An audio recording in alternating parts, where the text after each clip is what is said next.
బాగున్నారా? సర్వాధికారియు కృపాసత్య సంపూర్ణుడు అయినటువంటి యేసుక్రీస్తు వారి శ్రేష్టమైన నామంలో రెడీమోస్ రివైవల్ అనే ఈ కార్యక్రమాన్ని వీక్షిస్తున్న మీ అందరికీ కూడా హృదయపూర్వకమైనటువంటి వందనాలండి. ఈ సమయంలో దేవాది దేవుడు మనకి ఇచ్చుచున్నటువంటి ఉజ్జీవ వాక్కు మొదటి కొరింథీ పత్రిక 2వ అధ్యాయము 9వ వాక్యం. దేవుడు తన్ను ప్రేమించే వారి కొరకు ఏవేవి సిద్ధపరచునో అవి కంటికి కనబడలేదు, చెవికి వినబడలేదు, మనుష్య హృదయమునకు గోచరము కాలేదు. దేవునికి స్తోత్రం, హల్లెలూయా. దేవుడు తను ప్రేమించేటటువంటి వారి కోసం కొన్ని దాచి ఉంచారంటండి. అవి మనుష్యునికి కనబడలేదు అని చెప్పి లేఖనంలో నుంచి మనకు అర్థమవుతుంది.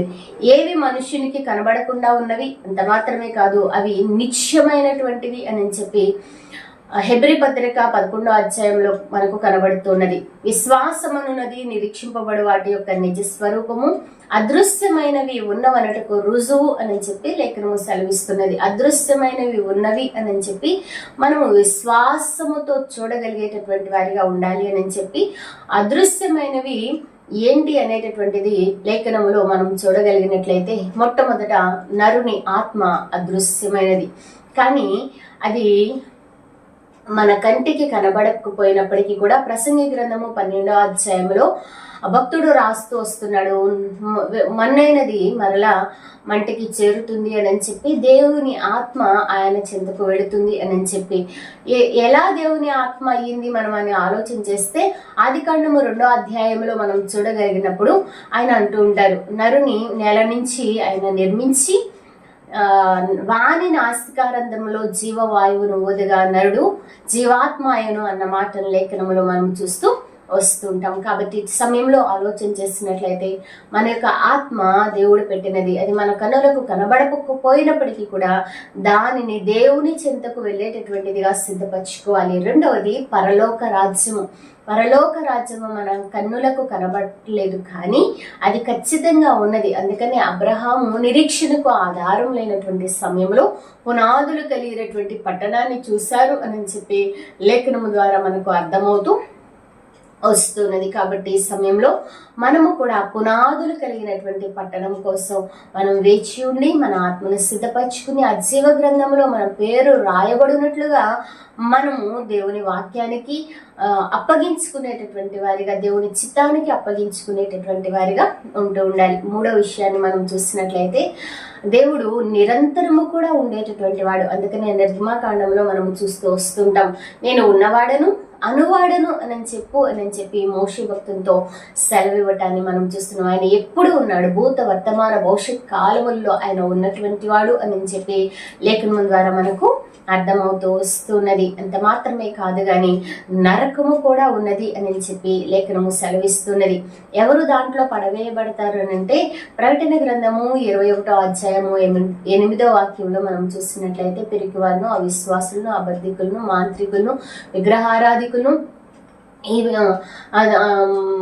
మండుచుండు అగ్నిగుండములో పడవేయబడతారు. ఇది రెండవ మరణము అని చెప్పి లేఖనము మనకు తెలియపరుస్తూ వస్తుంది. కాబట్టి మొదటి విషయాలు దేవుడు పెట్టిన ఆత్మను దేవుని కొరకు సిద్ధపరచుకుని పరలోకము చేరునట్లుగా జీవగ్రంథములు మనం పేరు రాయబడి నిత్యమైనటువంటి దేవుని మనం అనుసరించినప్పుడు ఈ యొక్క రెండవ మరణం నుంచి మనము తప్పించబడతాం. ఆ రెండవ మరణం నుంచి తప్పించబడాలి అంటే మనము చేయవలసిన మాటను ఒకటి చదువుకుని లేఖనాన్ని ముగించుకుందాం. రోమపత్రిక 10వ అధ్యాయము 9వ వాక్యం. యేసు ప్రభు అని నీ నోటితో ఒప్పుకొని దేవుడు మృతులలో నుండి ఆయన లేపినని నీ హృదయమందు విశ్వసించిన ఎడల నీవు రక్షించబడతావు. ఏలయనగా నీతి కలుగునట్లు మనుష్యుడు హృదయములో విశ్వసించును, రక్షణ కలుగునట్లు నోటితో ఒప్పుకొను. ఏమనగా ఆయన యందు విశ్వాసముంచు వాడెవడును సిగ్గుపడడని లేఖనము చెప్పుచున్నది. యూదుడని గ్రీసు దేశస్థుడని భేదము లేదు, ఒక్క ప్రభువే అందరికీ ప్రభు అయి ఉండి తనను ప్రార్థన చేయ వారందరి ఎడల కృప చూపుటకు ఐశ్వర్యవంతుడై ఉన్నాడు. ఎందుకనగా ప్రభువు నామమును బట్టి ప్రార్థన చేయవాడెవడో వాడు రక్షించబడును. దేవుని యందు విశ్వాసం ఉంచాలంటే నీ నోటితో ఒప్పుకోవాలి, హృదయం యందు విశ్వాసం ఉంచాలి అని చెప్పి ఆయన యందు విశ్వాసం ఉంచినటువంటి వాడు ఎన్నడూ సిగ్గు పొందడంటున్నాడు. ఆయన కృప చూపుటకు ఐశ్వర్యవంతుడు అంటున్నారు.